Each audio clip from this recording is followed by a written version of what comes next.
નમસ્તે નમસ્તે નમસ્તે। આજે તો ઘરેથી ઓફિસ જતા જ ટિફિન લઈને જતો તો ત્યાં જ કસ્ટમરનો કોલ આવી ગયો। क्यों? तो क्या हुई? થયું કાંઈ નથી, કસ્ટમરનું કોમ્પ્યુટર ખરાબ થઈ ગયું હતું તો ભાઈ ત્યાં ડાયરેક્ટ કલેક્ટ કરવા માટે જતા રહ્યા અને સીપીયુમાં ભાઈએ કીધું કે પ્રોબ્લેમ થયો છે એસએમપીએસમાં। તો મેં કીધું લાવો ચેક કરી લઈ। તો ચેક કરવા માટે જીમ ઓફિસે જઈને સિસ્ટમનું કવર ખોલ્યો ને તો નકરી ધૂળ રજ એટલે હદબારની તમે જોઈ શકો છો કે કંઈ ભાગ એવો નથી કે જ્યાંથી આપણે ધૂળ કે કંઈ મળ્યું જ ના હોય। આ બધું એ જ છે। આમાં એમ લાગે કે મને દિવાળીની ધૂળ જરા કરવા માટે મને આપી ગયા। તો આપણે હું ચાલુ કરવા માંડ્યા ધૂળ જરા, ડાયરેક્ટ ઓલા બ્લોવર લઈને સાફ સફાઈ કરવાનું ચાલુ કર્યું। એ નકરી ધૂળ કે મારું જ કામ। મેં કીધું એટલું બધું કામ છે? કીધું હા, તમે જ્યાં લગાડશો ત્યાંથી નીકળશે। મેં કીધું કાંઈ વાંધો નહીં। પછી ભાઈએ ટેસ્ટિંગ કરવા માટે પાવર કેબલ લગાડી સ્વિચ ચાલુ કરી અને સ્ટાર્ટ કર્યું, પણ નો પાવર। અહીંયા લાઇટ થઈ પણ એ કાંઈ લાઇટ બાઇટ થઈ નહીં।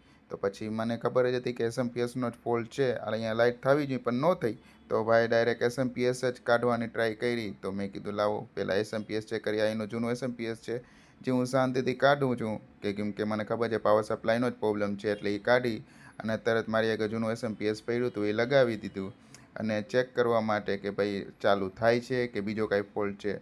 એટલે ડાયરેક્ટ આમાં પાવર કેબલ લગાડી દીધો, લગાડી અને ચેક કર્યું કે ભાઈ ચાલુ થાય છે કે નહીં। આ પાવર કેબલ લગાવ્યું અને હમણાં સ્વિચ ચાલુ કરી દઈ છીએ। અહીંયા પાવર આવી ગયો છે અને ફેને ફરવા માંડ્યો છે। સ્વિચ દબાવી અને ચાલુ કર્યું, જો ફેને ફરવા માંડ્યો છે અને ડાયરેક્ટ ડિસ્પ્લેમાં ચેક કર્યું કે ભાઈ આવે છે કે નથી આવતું। તો ડિસ્પ્લેમાં એચપીનો લોગો આવી ગયો અને તરત ટુ ટુ કરીને અવાજ આવવા માંડ્યો કે ભાઈ હું ચાલુ થાઉં છું। તો મેં કીધું હાલો થઈ જાઓ, તમારી ઈચ્છા। તો ડાયરેક્ટ વિન્ડોઝ 7નો લોગો આવી ગયો અને ડાયરેક્ટ વિન્ડોઝ ચાલુ થઈ ગયા। પાસવર્ડ મેં માંગ્યો નહોતો એટલે વધારે કાંઈ પૂછ્યું નહીં।